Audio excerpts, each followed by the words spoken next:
Hey, what's up? I'm Rafael di Furia, aka Rafi D is me, back at it again on another beautiful Friday night. And let's just get right into it. But firstly, I would just like to say a big thank you to those of you who've been helping to make videos like this possible through rafaeldifuria.com/support. Like I always mention, if you ever have any questions or requests for topics, be sure to leave that down in the comment section below here on YouTube, because this week's video was actually inspired by a subscriber named Hector who left a question. To sum it up, basically he said this: what's the order of operations when you want to move back to the motherland after having gone through Jure Sanguinis and coming to Italy as an Italian citizen? And Hector also mentioned that he's Venezuelan, and where he currently lives, getting an Italian passport has been proving to be a little bit difficult. He's interested in living in Milan, and because of the issues that he's having getting his Italian documents there, he was thinking about entering Italy on his Venezuelan passport and just going to the comune in Milano and trying to register there through his ancestral comune through the arrivng system. In this video, I'm going to tell you how I personally did things.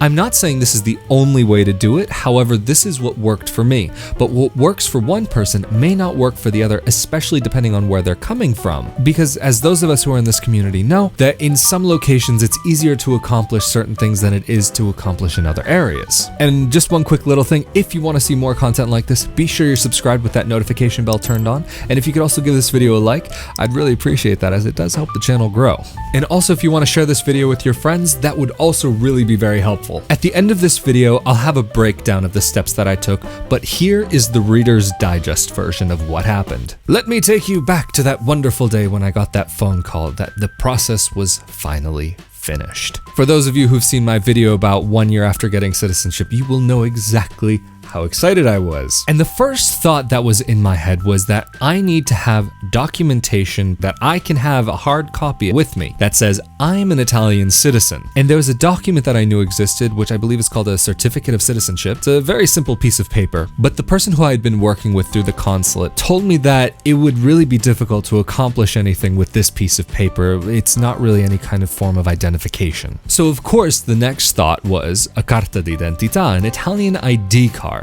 But then what this person told me was that it might take a little while to be able to get the Carta d'identità, especially because my ancestral comune had been taking a little bit of time anyway. And because I wanted to go to Italy sooner than later, what was recommended to me was just to get the Italian passport to request that, because they would be able to get that to me within 7 to 10 days. But of course, consulate to consulate, that could change. But I also knew that if I wanted to get anything accomplished here, signing contracts for an apartment or services, utilities, whatever, or even to open a bank account, I would need a Codice Fiscale, the Italian Fiscal Code. So I asked if it would also be possible to request that then and there, especially because I wanted to go to Italy. She told me if I wanted, I could just get that when I went to Italy, but I'm the type of person who would rather be safe than sorry, and I really wanted to have that before I even got on the plane. The plastic card did take a little while to get me. I think it was like a few weeks or a month, so it was really just in the nick of time right before I was leaving. But the actual code itself was issued to me right on the spot, so even if I didn't get the card right then and there, I still had the code, and because I had my Italian identification, everything would have been fine. But if you do want to get the fiscal code here in Italy, from what I've been told by people who've done it, it really doesn't take that long at all, and you can have the Codice Fiscale within a few minutes, once you're finally at the teller, of course. And if you want to know how to get the Codice Fiscale, be sure to check out my video down in the more info section below after this video is over, and then I'm also going to be putting the other videos that I've done on how to get certain documents here in Italy, so if you want to know how to accomplish these things,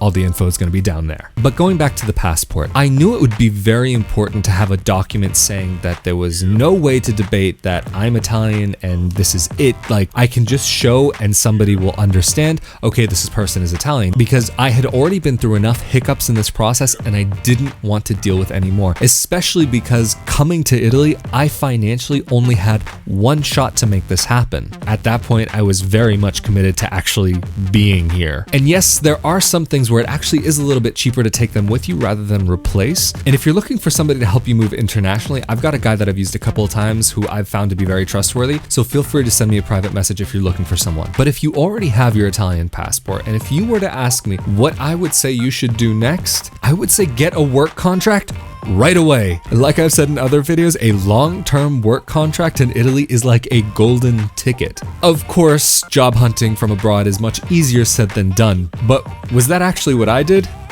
Yeah, no, not so much.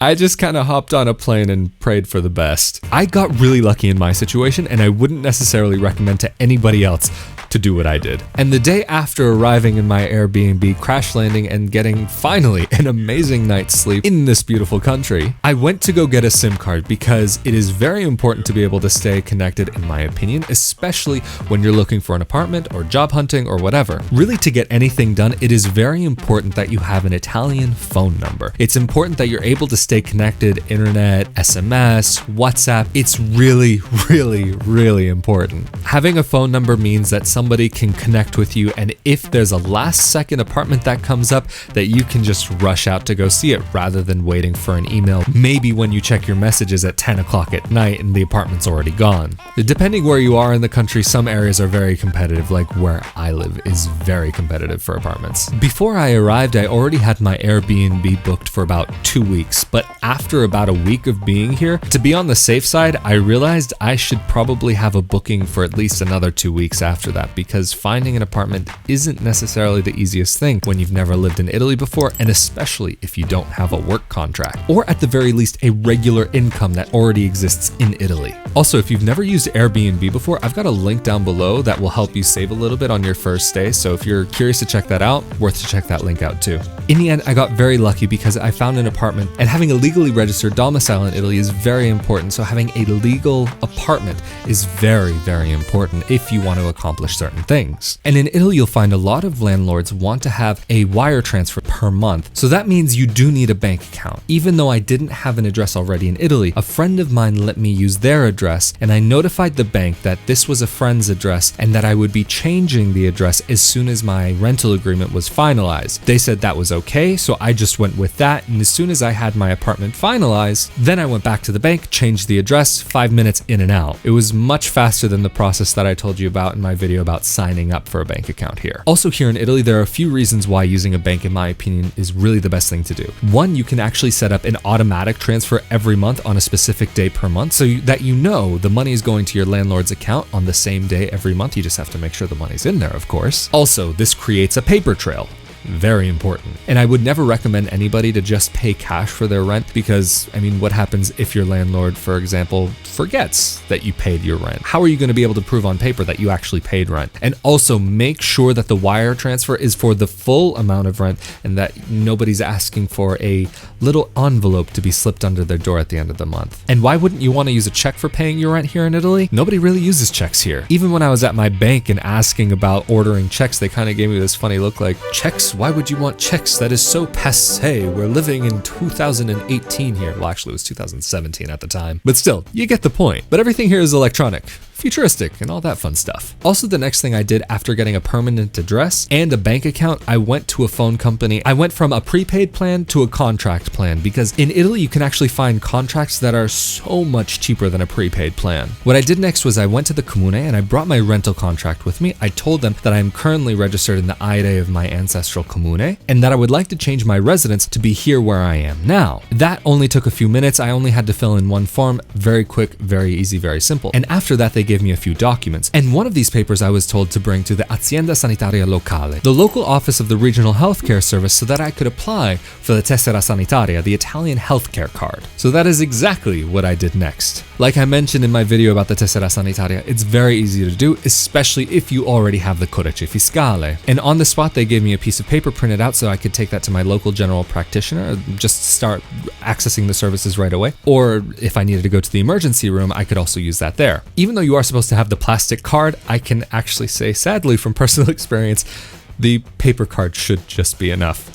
It worked in my case. And just in case of any kind of little thing, you do want to make sure that you are covered here. And especially as an Italian citizen, this is your right. And if you are actually living here, you do have to have it. A few weeks after my initial registration with the comune, an inspector came from the comune to make sure that I'm living in the apartment that I'm saying I'm living in. This is very normal here in Italy, so don't be scared if you get somebody from your local comune. They want to make sure that you have a bed, that it looks like somebody actually is living in the apartment, not just looks like it, somebody is living in the apartment. So if you have closets, make sure that they're filled. That's at least what I was told. However, the person who came to do a check on me basically came over for a little chit-chat session welcoming me to the area and saying how nice it is that there's new people coming to the area. And she mentioned even, especially because, oh, it's nice to have an American. We don't really have those here. It was just a nice warm afternoon, just a little social event, you could say.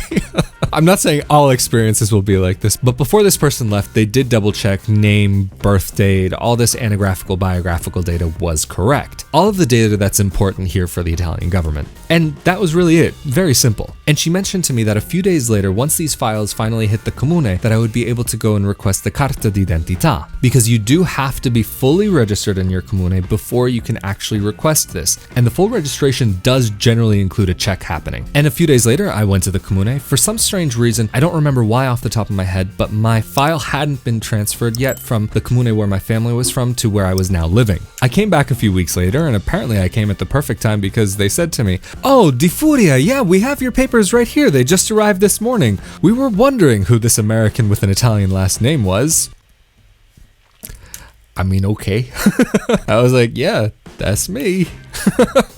Of course, I'm paraphrasing a little bit here, but if you are of Italian descent but from another country, and especially if you are in a smaller area, it won't be uncommon for people to comment on that. It's not rude, it's just a genuine curiosity and interest. Of course, that was when I requested my Carta d'identità. At that point in time, they only were offering the paper card, not the electronic one. So of course, that's what I got, and I was so grateful to finally have that little piece of paper. And yes, it is a piece of paper. And like I mentioned in my video about getting the Carta d'identità, I would very highly recommend that you get a little plastic cover to keep it safe. But in the end, I was really glad that I got my passport before I got my Carta d'identità, because if I had gotten the ID card first, I would have had the foreign address on my ID card. And when you move in Italy to a new home, you're supposed to re-register with the comune, and that means you would need a new Carta d'identità. At least that's what you're supposed to do for the paper ones. The new electronic ones, I'm not too sure about that system, because you are supposed to register your domicile very soon after you move into a new place. And having that first Carta d'identità with the foreign address would have just been an extra hassle that in the end wasn't really worth it, especially because I was able to get my Italian passport. Even with my Italian passport, I was able to get phone,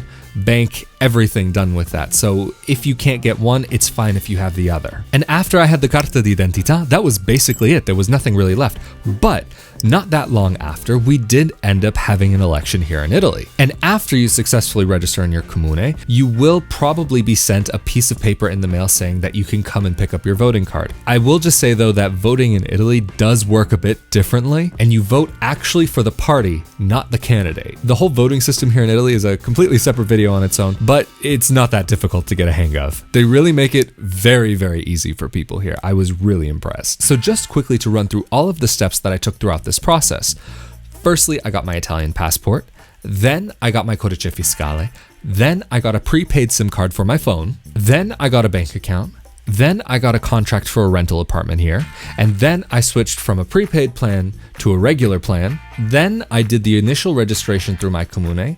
Then I got the Tessera Sanitaria. Then the comune came for the inspection. And after that, I finally had the Carta d'identità. Like I said, this isn't necessarily the way that everybody has to do it. And if you do apply in Italy, you will have a little bit of a difference. But I can say this is what worked for me. In some cases, I did get lucky that certain blocks were able to build on top of each other. But I can say at the very least, if you can get your passport and your Codice Fiscale while you're abroad, that's really the basics of all you need. You technically don't even need to get the Carta d'identità. However, in Italy, by law, you do need to make sure that you are carrying ID with you. And it's much easier to carry a Carta d'identità than it is to carry a passport, especially if you're a guy and pockets have limited space. So Hector, I hope in some ways this answers your question. The way you were talking about doing it wouldn't be the way that I would recommend. However, because of the situation that you're in, that might be your best option. But if you can get some sort of document that shows that you are Italian, that is identifying of you, it is worth having that before you even get on the plane here. It could be pretty tricky to get things set up without it. Because this question has been asked before in different forms, I thought it would be good just to do this quick rundown. And I hope at least a few of you did find this helpful. And if you did find it helpful, please be sure to subscribe with that notification bell turned on. And if you could also give this video a like, I would really appreciate that. Again, a huge thank you to those of you who've been helping make videos like this possible through rafaeldifuria.com/support.